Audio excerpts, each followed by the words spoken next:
இந்த பரதேசி ராஜா நம்ம தலைவரை பார்த்து நான் அந்த வார்த்தை சொல்ல மாட்டேன். ஏன்னா நீங்க தான் லூசு, உங்க கட்சி தலைவர் எல்லாம் லூசு. நான் கேக்குறேன், வெள்ளக்காரனை பாராட்டுறிய அறிவு இருக்கா கொஞ்சமாச்சும்? வெள்ளக்காரனை பாராட்டுன நீ வந்து தமிழனுக்கு பிறந்தியா வெள்ளக்காரனுக்கு பிறந்தியா? நீ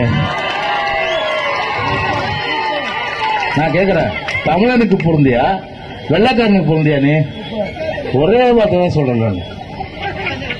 உங்களுக்கு ராஜாவுக்கு வந்து நாங்க தேவையில்லை. இங்க இருக்கிற எங்க மகளிர் பட்டாளம் இருக்குல்ல, இந்த மகளிர் பட்டாளத்துல தொடப்பத்தை கொடுத்தாலே போதும், மந்திரிச்சிருவாங்க. எப்படி மந்திரிப்பாங்க? மந்திரிச்சிருவாங்க. தொடப்பத்தை கொடுக்குறாங்க. அவனை செருப்பு கழட்டி அடிக்கிறேன். இவன் தராதரா நம்ம புரட்சி தலைவர் தராதரா? புரட்சி தலைவர் தராதரா? புரட்சி தலைவர் வந்து இல்லனா திமுகவே இல்ல, புரட்சி தலைவர் இல்லனா கருணாநிதி இல்ல, புரட்சி தலைவர் இல்லனா கருணாநிதி அமைச்சர் இல்ல, புரட்சி தலைவர் இல்லனா கருணாநிதி முதலமைச்சர் இல்ல. நான் வந்து பேச்சுக்காக சொல்ல.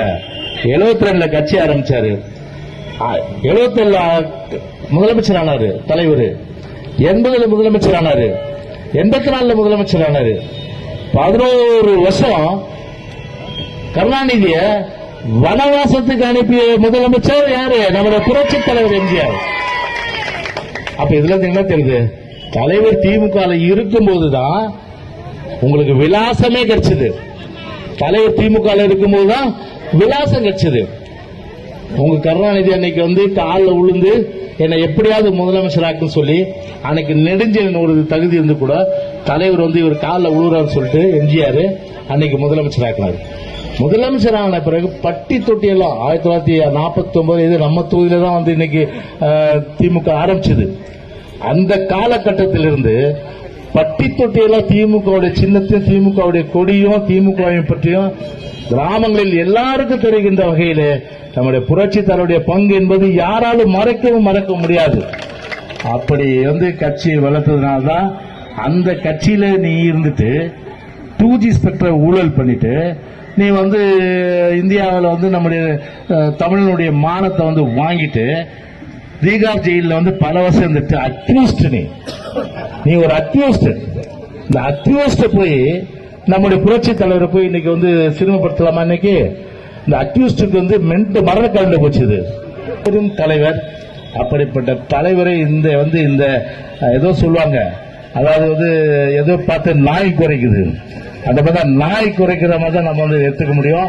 அதனால இதோட வந்து ராஜா நிறுத்தினா நல்லது. இல்லைன்னா வந்து நாங்களா பதில் சொல்ல தேவையில்லை. எங்களுடைய கட்சியில் இருக்கின்ற மகளிரை அந்த சகோதரிகள் தொடப்புகிட்டே செருப்பு எடுத்து அடிப்பாங்க. அந்த அளவுக்கு வந்து பாத்தீங்கன்னா எங்க தலைவர்கள் வந்து சிறுமைப்படுத்துகின்ற வாய் கொழுப்பு, ஒரு ஆணவம். இதோட விடலன்னா எங்க மகளிரே உங்களுக்கு வந்து சரியான அவங்களே உங்களுக்கு போதும், அந்த அளவுக்கு பதிலடி. எனவே ஒரு பட்டியலின மாணவிக்கு நியாயம் வழங்க வேண்டும். ஹாய் வியூவர்ஸ், மசாலா விஷன் சேனலை மறக்காம சப்ஸ்கிரைப் பண்ணுங்க.